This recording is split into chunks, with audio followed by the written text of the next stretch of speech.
दोस्तों नमस्कार, स्वागत है आपका हमारे चैनल पे। मनी हाइस्ट के बारे में तो आप जानते होंगे, वही फेमस स्पेनिश वेब सीरीज जिसमें एक चोरों की गैंग बड़े अतरंगी तरीके से एक चोरी का प्लान करते हैं और सक्सेसफुली उसे अपने अंजाम तक पहुंचाते हैं और उस चोरी को देश में होने वाली सबसे बड़ी चोरी का नाम दिया जाता है। अब भाई, जितनी ये सीरीज पॉपुलर हुई थी उससे भी ज्यादा पॉपुलर हुए थे इसके कैरेक्टर्स। प्रोफेसर का कैरेक्टर इस सीरीज का लीड कैरेक्टर था। जितना ये कैरेक्टर फेमस हुआ उसके साथ साथ मैं तो कहूंगा उसी के बराबर एक दूसरा कैरेक्टर भी फेमस हुआ जिसका नाम था बर्लिन। वही बर्लिन जो अपने बेधड़क अंदाज, आशिकाना मिजाज और लाजवाब एटीट्यूड के लिए मशहूर है। तो भाई लोग, अब इस कैरेक्टर के नाम से एक स्पेशल सीरीज आई है जिसका नाम है मनी हाइस्ट बर्लिन, जो बर्लिन कैरेक्टर की एक ओवरऑल स्टोरी हमारे सामने रखती है, या फिर आप इसे मनी हाइस्ट का प्रीक्वल भी कह सकते हैं। लेकिन इस ओवरऑल सीरीज को अगर मैं एक लाइन में डिस्क्राइब करूं तो मैं इतना कहूंगा,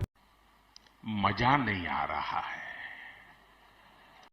अब ऐसा क्यों, आइए जानते हैं आगे। तो भैया, कहानी सीधी सी है। बर्लिन एक प्रोफेशनल चोर है जो अपने कुछ साथियों के साथ मिलकर पेरिस में एक बड़ी चोरी प्लान करता है। सब कुछ ठीक चल रहा होता है, बड़े आराम से वो लोग चोरी कर भी लेते हैं। लेकिन जैसा कि हम सभी जानते हैं कि बर्लिन भाई कोई भी काम सीधे तरीके से होने दे कैसे सकते हैं। तो होता ऐसा है कि चोरी करने के दरमियान हमारे बर्लिन भैया हमेशा की तरह एक खूबसूरत औरत के चक्कर में पड़ जाते हैं और फिर उसके पीछे उनके दोस्त, साथी, यहाँ तक कि वो चोरी जिसके लिए उन्होंने अपना सब कुछ दांव पर लगा रखा है उसको भी भूल जाते हैं और उस औरत को पाने में लग जाते हैं। और अपनी इस हरकत को वो सच्चा प्यार कहते हैं। मतलब सच में बर्लिन भाई तो बर्लिन के इस सो कॉल्ड सच्चे प्यार की वजह से कैसे उनके साथियों की जिंदगी खतरे में आ जाती है, कैसे ये पूरा प्लान कॉम्प्रोमाइज होने की कगार पर पहुंच जाता है, ये इस सीरीज में दिखाया गया है। अब देखा जाए तो इस कहानी को और भी इंटरेस्टिंग बनाया जा सकता था, लेकिन इस सीरीज के मेकर्स ने चोरी वाले एंगल से ज्यादा जो बर्लिन की लव स्टोरी वाला एंगल था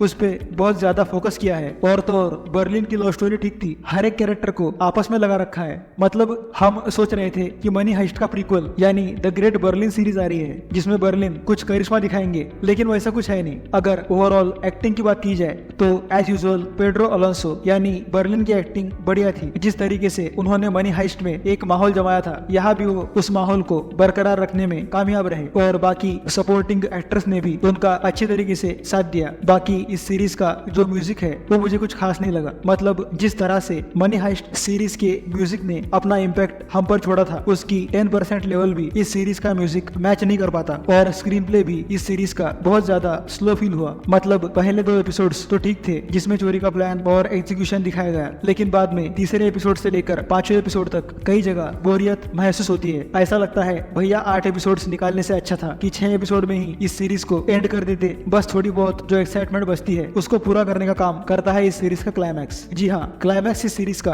काफी हद तक अच्छा है। मतलब क्लाइमैक्स से एक एपिसोड पहले यानी 6ठे एपिसोड से ये सीरीज अपना पेस पकड़ लेती है और फिर क्लाइमैक्स वाले एपिसोड में यानी एपिसोड 7 और 8 कैसे बर्लिन अपना फैलाया हुआ रायता साफ करता है, ये बड़े ही बेहतरीन तरीके से हमारे सामने प्रेजेंट किया जाता है। और उन्हीं एपिसोड्स में आपको कुछ कैमियोज देखने मिलेंगे जो मनी हाइस्ट सीरीज से रिलेटेड है। और क्लाइमैक्स वाले एपिसोड में एकदम एंड में बर्लिन भाई जो खेल खेल गए उससे ये बात तो तय है कि शायद इस सीरीज का नेक्स्ट सीजन भी आ सकता है। तो आखिर में मैं इतना कहूंगा, अगर विदाउट किसी एक्सपेक्टेशन ये सीरीज आप देखोगे तो ये आपको एक गुड वॉच फील होगी। तो अगर ये सीरीज आपने देख ली है तो हमेशा की तरह हमारा कमेंट सेक्शन खुला है, अपने विचार अब बस हम तक पहुंचा ही दीजिए। पर अगर नहीं देखी तो नेटफ्लिक्स पर अवेलेबल है। और ये वीडियो अगर आपको अच्छा लगा हो तो इसे लाइक और शेयर भी कर दीजिएगा। मिलते हैं अगले वीडियो में, तब तक के लिए टेक केयर।